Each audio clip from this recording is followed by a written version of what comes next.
Berita Al-Hijrah 2 Safar 20 September. Kubur berdarah, hentikan fitnah. Jiran amuk kelahi pasal kasut.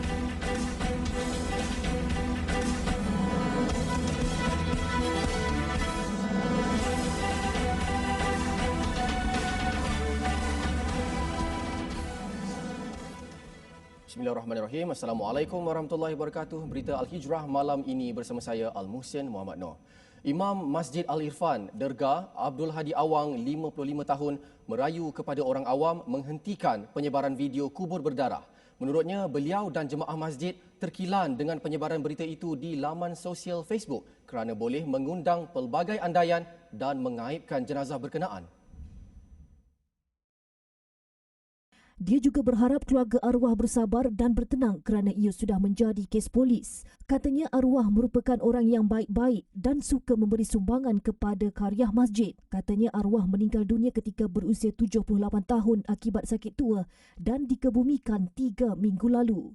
Jemaah masjid menyedari kubur itu mempunyai cecair merah pada jam 11 pagi selepas menghadiri satu majlis pengebumian jenazah lain. Namun Abdul Hadi terkejut apabila kejadian itu tular di laman sosial pada jam 5 petang selepas dimaklumkan jemaah masjid yang menerima video dari kiriman WhatsApp yang disebar di Facebook. Jadi satu memang mengaibkan keluarga jenazah tersebut. Sedangkan dia orang bagus itu. Dia banyak orang bercakap mengenai masjid ini, dia bercakap semua 78 dia mengatakan. Jadi saya sangat boleh membantai macam nama agama dan dunia kata kalau dia jangan cepat percaya kalau ada kau nak seronok itu ya. Bila orang ni dengar, dia orang aja ni, orang ni dengar dia orang aja ni, macam-macam. Satu laporan polis telah dibuat setiausaha masjid berkenaan Yahya Saad malam tadi di Ibu Pejabat Polis Daerah IPD Kota Star. Laporan itu dibuat berkaitan video dan cerita yang tular di laman sosial berkaitan kubur berdarah itu supaya polis dapat menyiasat kes berkenaan. Dalam pada itu, Pegawai Agama Daerah Kota Star Syekh Ahmad Faisal Omar berkata pihaknya sedang menunggu siasatan polis sebelum mengulas lanjut mengenai isu terbabit. Terdahulu, pasukan forensik Polis Diraja Malaysia PDRM dilihat berada di perkarangan tanah perkuburan itu untuk melakukan siasatan. Sementara itu, polis telah mengambil beberapa sampel tanah di kubur berdarah untuk siasatan lanjut. Menurut Timbalan Ketua Polis Kota Seta, Superintenden Muhammad Rezwan Saleh, jemaah masjid itu turut memberi kerjasama yang baik bagi memudahkan siasatan kes. Beliau berkata setakat ini tiada sebarang unsur jenayah atau khianat dikesan berlaku pada kubur berkenaan. Pihak polis telah pun menjalankan siasatan, beberapa sampel tanah telah diambil untuk siasatan lanjut. Setakat siasatan yang dijalankan, kita mendapati tiada sebarang unsur khianat ataupun unsur sabotaj yang telah yang berlaku di kawasan kubur tersebut.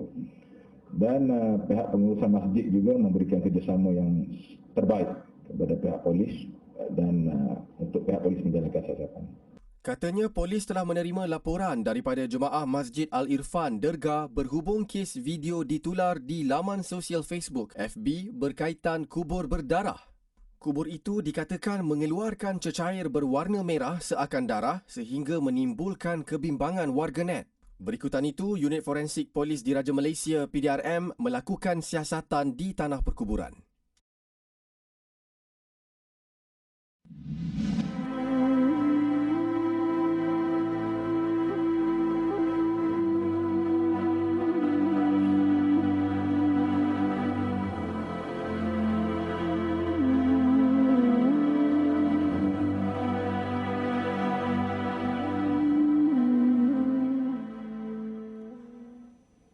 Masih di Kedah, seorang nelayan tempatan yang dilaporkan hilang selepas bot dinaiki bersama abangnya dirempuh sebuah bot di muara sungai berdekatan jeti Pengkalan Segantang Garam, Merbuk, ditemui lemas pagi tadi.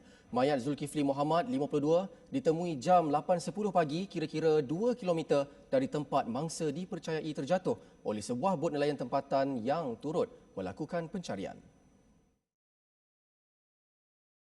Menurut Pengarah Zon Maritim Kuala Kedah, Komander Maritim Ahmad Faizal Ahmad, Operasi yang memasuki hari kedua membabitkan 4 agensi penyelamat dan beberapa bot nelayan berhampiran.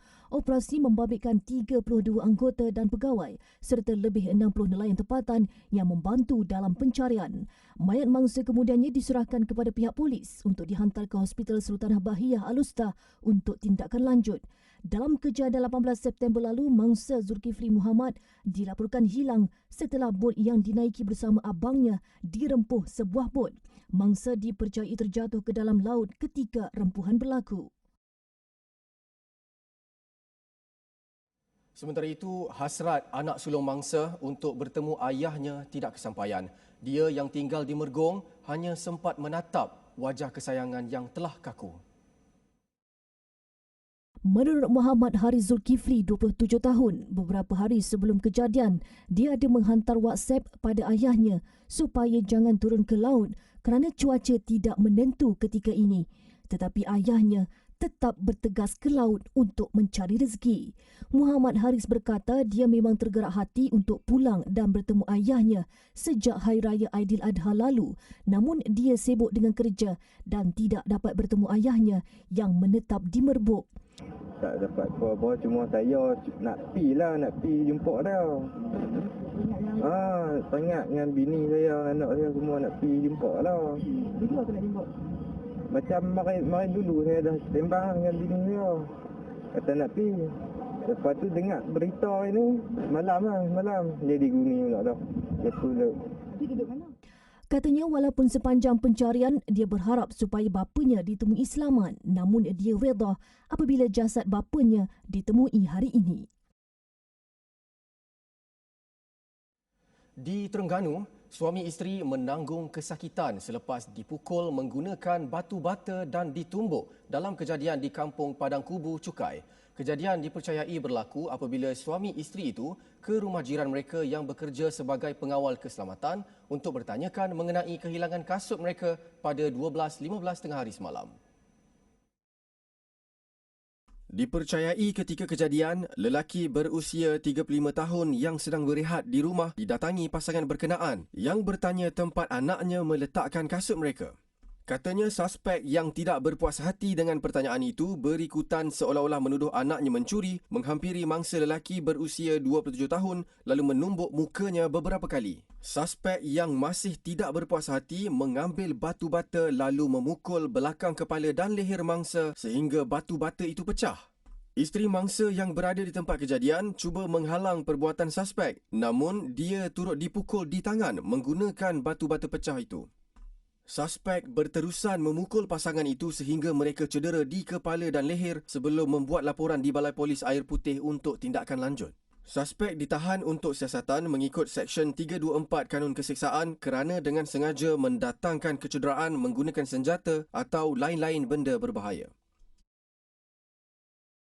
Persefahaman antara bakal suami dan isteri amat penting sebelum menetapkan klausa taklik tambahan untuk dibacakan suami selepas melafazkan akad nikah. Pendakwa bebas Dr. Nur Muhammad Hadi berkata, ini kerana kesan pelanggaran taklik amat besar dan boleh menyebabkan perceraian. Disebutkan oleh para alim ulama hukumnya harus.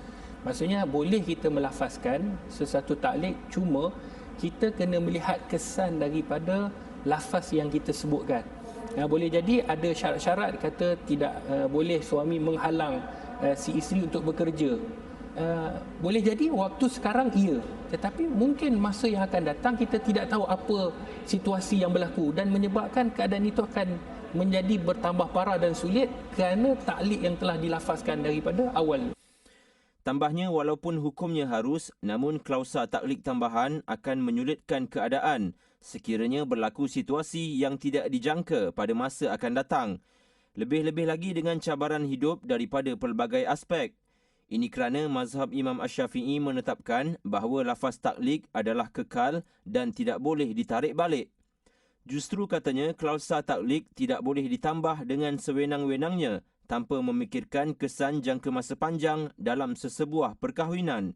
Manusia ini tidak akan berpuas hati dengan apa yang mereka ada. Kadang-kadang mungkin dia meletakkan syarat yang akhirnya memudaratkan diri sendiri. Kerana kesan taklik ni membawa kepada kebinasaan rumah tangga, membawa kepada perpisahan. Jadi boleh jadi satu hari mereka akan menyesal dengan apa yang mereka lakukan. Sebab tu untuk menyenangkan keadaan ini, daripada awal itu kita dah ada memahamkan di antara satu sama lain. Suami dengan isteri kena faham, bertoleransi. Tambahnya, klausa taklik biasa yang ditetapkan pihak berwajib kebanyakannya berteraskan 3 asas, iaitu suami perlu menyediakan nafkah, tidak menzalimi isteri dan tidak meninggalkan isteri selama 4 bulan berturut-turut. Namun katanya, pelanggaran lafaz taklik perlu melalui proses pembuktian dan prosedur tertentu oleh mahkamah syariah sebelum ditetapkan jatuh talak bagi pasangan suami isteri. Kecenderungan kanak-kanak terhadap pornografi bukan perkara baru, malah hakikatnya semakin serius. Ia didorong dengan akses kepada internet yang lebih mudah sehingga mengundang ketagihan. Pesuruhjaya Kanak-kanak Suruhanjaya Hak Asasi Manusia Suhakam, Profesor Datuk Nur Aziah Muhammad Awal berkata, ketagihan terhadap pornografi berpotensi menjadikan mereka pemangsa, malah lebih membimbangkan muncul keinginan untuk mencuba. Ini sebenarnya diakui sendiri oleh kanak-kanak. Saya di Pejabat Pesuruhjaya Kanak-kanak, kita membuat beberapa konsultasi dengan kanak-kanak dan juga orang dewasa. Jadi bila kita membuat konsultasi, kita dapati kanak-kanak memaklumkan kepada kita bahawa selain daripada mereka menggunakan peranti-peranti ini untuk belajar secara online, tetapi mereka juga menggunakan talian itu untuk surf atau mencari bahan-bahan lain. Dan bahan yang paling sangat tinggi dicari oleh kanak-kanak ialah bahan pornografi lah. Jadi bagi saya satu perkara yang serius. Jelas beliau, kepantasan teknologi sukar dikawal dan pantauan ini perlu dibuat ibu bapa termasuklah jika anak-anak menjalani pembelajaran atas talian. Sementara itu, Profesor Datuk Aziah turut menarik perhatian ibu bapa untuk tidak mudah memaparkan gambar anak-anak yang tidak lengkap berpakaian. Ia katanya boleh mengundang perhatian pedofil selain aktiviti pengantunan. Ada kanak-kanak sekarang ni pandailah ambil gambar, berpeluk, bercium, hantarlah grup yang sama. Kemudiannya juga visual sex. Sekarang ini ramai yang membuat hubungan seksual secara atas talian. Yang itu dirakam dan kemudiannya dimasukkan dalam kumpulan mereka. Tapi bila salah seorang ahli kumpulan menghantarnya ke Facebook, ke tempat-tempat lain, itu the whole world can see. Yang itu risikonya kepada kanak-kanak. Jika isu ini tidak diambil berat, ia seolah-olah memberi ruang kepada pedofil untuk memuaskan nafsu dan keinginan mereka. Apa yang penting, kanak-kanak perlu dimaklumkan berhubung tata cara menggunakan internet serta mengawasi kandungan yang ditonton. Masuk Malaysia bawa penyakit.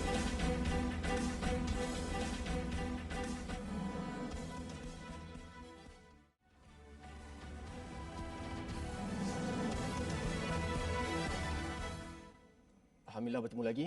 Seorang wanita warga Indonesia yang ditahan Batalion 4 Pasukan Gerakan Am PGA dalam Op Benteng di kawasan kolam udang di Sungai Nipah, Simpang 5 dekat Sabak Bernam awal pagi semalam disahkan positif COVID-19.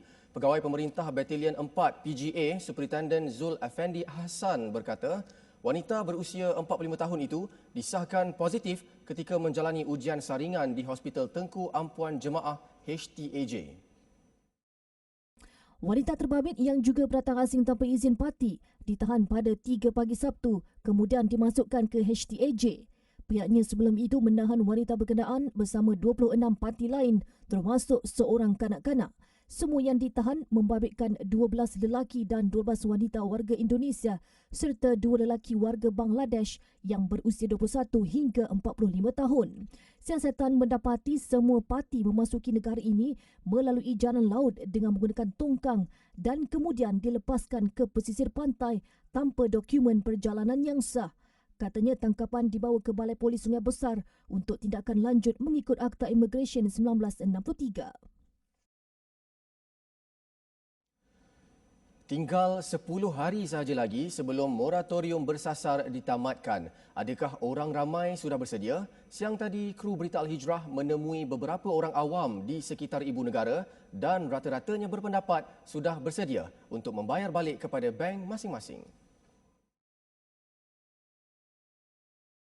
Hasil soal selidik, kami mendapati ramai rakyat yang bijak dan mampu menyimpan wang semasa tempoh tersebut dijalankan. Dengan cara itu, ia dapat membantu mereka membayar semula wang pinjaman walaupun ekonomi keluarga masih tidak begitu stabil. Sepanjang 6 bulan ni memang duit yang moratorium tu memang kau simpan dan ada yang kau gunakan untuk buat modal. Dan sekarang memang dah bersedialah. Memang dah simpanan asing, untuk bayar tu pun dah asing. Saya rasa saya sudah bersedia untuk membayar balik kerana saya lagi suka untuk habiskan hutang dari bertangguh dan asyik terfikirkan bila nak bayar habis hutang tu. Namun dalam pada itu, tidak terkecuali insan yang merasakan sedikit sesak untuk membayar semula dan berhasrat agar moratorium bersasar itu dilanjutkan. Jadi kalau ikut kemampuan ekonomi kita sekarang ni, saya belum bersedia lagi lah. Jadi, yalah, tapi kalau dah terpaksa, kita terpaksa juga bayar. Tapi kita punya kemungkinan perbelanjaan kita akan kurangkan.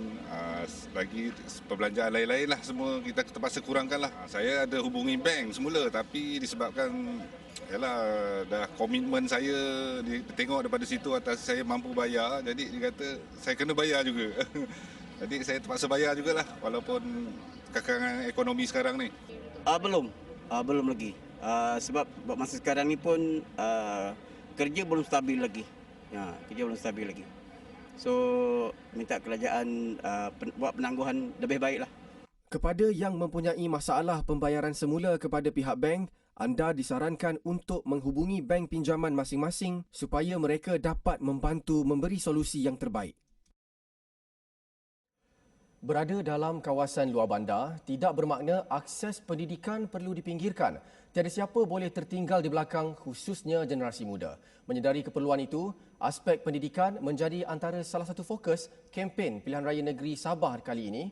Ikuti laporan wartawan Muhammad Lutfi Hafifi di Membakut, Sabah. Usaha membangunkan ilmu melalui infrastruktur pendidikan harus menjadi salah satu keutamaan kerajaan, memandangkan masih banyak lokasi luar bandar negeri di bawah bayu ini belum mendapat akses pendidikan yang baik. Rata-rata parti yang bertanding dalam PRN kali ini memasukkan pendidikan sebagai salah satu tawaran manifesto mereka. Ketika tinjauan kami ke Kampung Brunei Laut, Membakut petang tadi, penduduk kampung berharap usaha membangunkan keperluan pendidikan berterusan. Sebagai penduduk Kampung Brunei Membakut, kami mahu pembangunan di Membakut, pembangunan pendidikan, penektarafan sekolah dan peluang pekerjaan dan pendidikan kepada belia. Peningkatan ekonomi bagi nelayan-nelayan yang rasa itu yang paling penting setakat ini.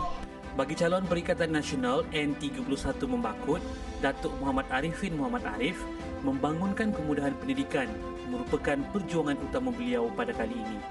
Saya berpegang bahawa semua asas kepada pembangunan itu adalah ilmu pengetahuan.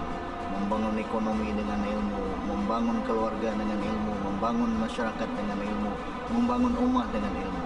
Malah kita bangkit daripada kemiskinan, kita bangkit daripada kejahilan, bangkit daripada hal-hal yang negatif. Semua ini boleh berpaksikan kepada ilmu pengetahuan. Itulah kita memilih ilmu sebagai asas untuk pembangunan di kawasan ini. Kerusi Membakut menyaksikan pertemuan 5 penjuru daripada Perikatan Nasional, Parti Cinta Sabah, Parti Warisan, Parti Pertubuhan Kebangsaan Sabah Bersatu dan seorang calon bebas. Kawasan berkenaan mempunyai seramai 13,609 pengundi. Akses pendidikan merupakan perkara yang sangat penting dalam membangunkan masyarakat walaupun mereka berada di luar bandar. Percayalah, jika rakyat memiliki ilmu dan akhlak yang baik, pemimpin korup tidak akan mendapat tempat di dalam masyarakat. Apa yang penting, 26 September ini, rakyat akan turun mengundi dan menentukan apakah landscape politik Sabah yang baharu. Kepada rakyat Sabah, turunlah mengundi. Tunaikan tanggungjawab anda. Laporan Lutfi Hafifi untuk Berita Al-Hijrah. Badannya lemah namun hatinya masih kental. Katanya negara akan musnah jika banyak anak muda mendekati najis dadah, tidak lagi mampu memikul senjata mempertahankan negara tercinta kerana khayal dengan musuh negara. Permintaan bekas Tentera Laut Diraja Malaysia, TLDM, Syamsuddin Cik Mat, 74 tahun yang menderita kencing manis hampir 11 tahun itu, semuanya kerana prihatin dengan Malaysia. Untuk anak-anak muda ni, saya ingin berpesanlah, jauhkan dengan dadah. Itu tak pesanan. Saya tak minat kalau ada anak-anak muda terlibat dengan dadah ni. Pegawai Waran 1 bersara ini terlalu bimbang pada anak muda masa kini. Jika golongan tersebut hanyut, maka kedaulatan negara mudah tergugat. Katanya, dadah bukan sekadar merosakkan anak bangsa dan agama, malah memusnahkan keamanan dan kemerdekaan negara yang telah dipertahankan perwira-perwira negara sebelum ini. Isterinya Leha Ujang, 70 tahun berkata, Syamsuddin Cik Mat merupakan pegawai tentera laut yang aktif dan minatnya sebagai tentera laut bermula dengan cinta pandang pertama seragam putih ATM. Memang pakcik masa tentera dulu dia memang aktif. Drama, dagi-dagi tu dia bagian risik dia masuk. Macam-macam lah dia masuk bagian ni, jurusilat. Apa-apa aktiviti dekat tentera laut dia ada. Bagian sukan-sukan pun ada. Lagi dia, pakcik ni pun dari dulu latih juga. Sementara itu, rakan seperjuangan Syamsuddin, Hatta Rahim berkata, lebih 30 tahun mereka berkhidmat sebagai tentera laut dalam bahagian torpedo anti kapal selam. Kegigihan dan keberanian yang ditunjukkan Syamsuddin dalam setiap tugasan merupakan perkara yang membanggakan sebagai rakan seperjuangan. Tugas mereka bukan tugas mudah dan berisiko. Lebih-lebih lagi ketika menjalankan tugas sebagai pemusnah bom dan berhadapan risiko letupan dalam air. Capaian yang saya banggakan sebab dia gigih dari segi bekerja dan dia akan ambil kursus sehingga dia dapat jadi pegawai Waran 1. Jadi itu yang saya boleh banggakan lah. Mana kata orang dalam Navy dia sampai habis. Dia boleh habis. Sampai dia tamat perkhidmatan, pangkat dia tu maksimum. Memori indah itu terpahat hingga kini. Sekarang, Syamsuddin terlantar tidak berdaya di rumah menderita kencing manis. Kakinya dipotong sedikit demi sedikit sejak 6 tahun lalu. Dia hanya bergantung kepada susu. Isterinya redha dengan ujian dan penderitaan yang dialami mereka.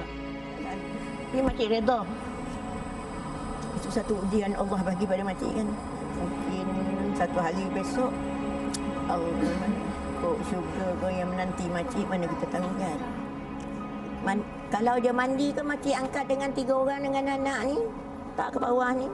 Pasal angkat plastik, kita mandikanlah kat bawah. Macam mana kita mandikan jenazah, tentulah makcik buat. Kadang bila nak pusing ke belakang tu, air mata makcik pun menitik juga. Tengok badan dia tu dah nipis sangat dah.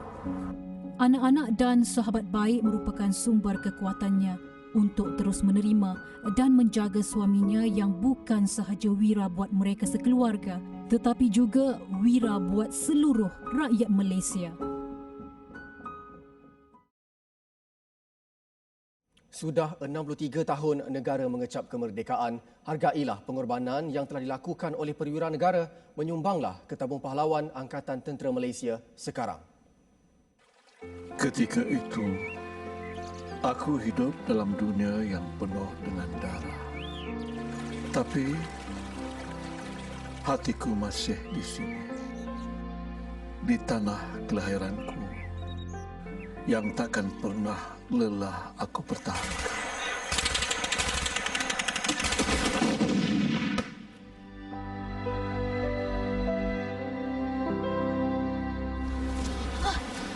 Minta maaf, Atuk. Akil tak sengaja. Tak apa. Atuk cuma terkejut saja. Selagi nadi masih berdenyut, akan ku teruskan sisa perjuangan ini. Mereka yang ku kenali kini telah tiada. yang tinggal hanya nama menjadi sejarah.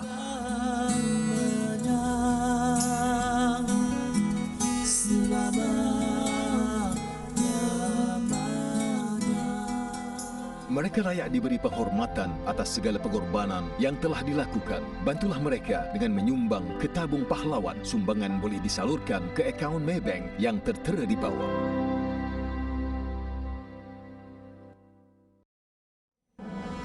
Pelitup muka, punca sungai bersih.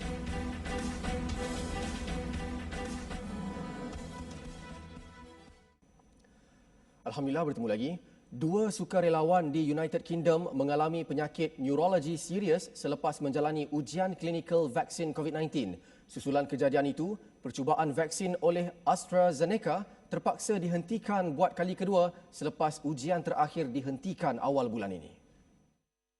Memetik Miro Online, sukarelawan yang menerima dos kedua vaksin didapati mengalami penyakit radang sehingga menyebabkan kecederaan pada saraf tunjang, perubahan deria dan disfungsi autonomi. Menurut pakar dari Universiti Oregon Health and Science, Mark Slifka, jika kes ketiga penyakit ini muncul, ia menandakan bahawa vaksin itu satu pattern yang bahaya. Ujian klinikal vaksin COVID-19 yang dijalankan AstraZeneca ketika ini hanya dihentikan sementara di Amerika Syarikat tetapi masih diteruskan di Britain, Brazil, India dan Afrika Selatan. Menurut New York Times, kira-kira 18,000 individu di seluruh dunia sudah menerima vaksin percubaan keluaran syarikat itu. Pakai pelitup muka atau bersihkan sungai sebagai hukuman. Itu pilihan yang dibuat penduduk di Solo, Indonesia ketika perintah wajib pemakaian pelitup muka dikuatkuasakan sepanjang pandemik COVID-19. Susulan penguatkuasaan itu, beberapa pemandu kereta diarah membersihkan sungai selepas didapati ingkar dengan arahan terbabit. Mereka yang ditahan diarah membersihkan sungai Pepe yang kotor dan berwarna hitam. Denda itu berlangsung selama 15 minit. Menurut pegawai bertugas, tiada hukuman lain dibenarkan termasuklah denda dengan bayaran yang tinggi. Selepas itu, semua pesalah diminta membuat surat aku janji untuk tidak mengulangi kesalahan mereka. Memetik portal Detik News, pemakaian pelitup muka diwajibkan kepada penduduk di bandar itu termasuk ketika bersendirian dalam kenderaan dan hukuman itu selaras dengan undang-undang berhubung pencegahan COVID-19. Pihak berkuasa dalam pada itu akan mengekalkan denda terbabit. Sekian berita Al-Hijrah. Terima kasih kerana menonton. Assalamualaikum warahmatullahi wabarakatuh dan selamat malam.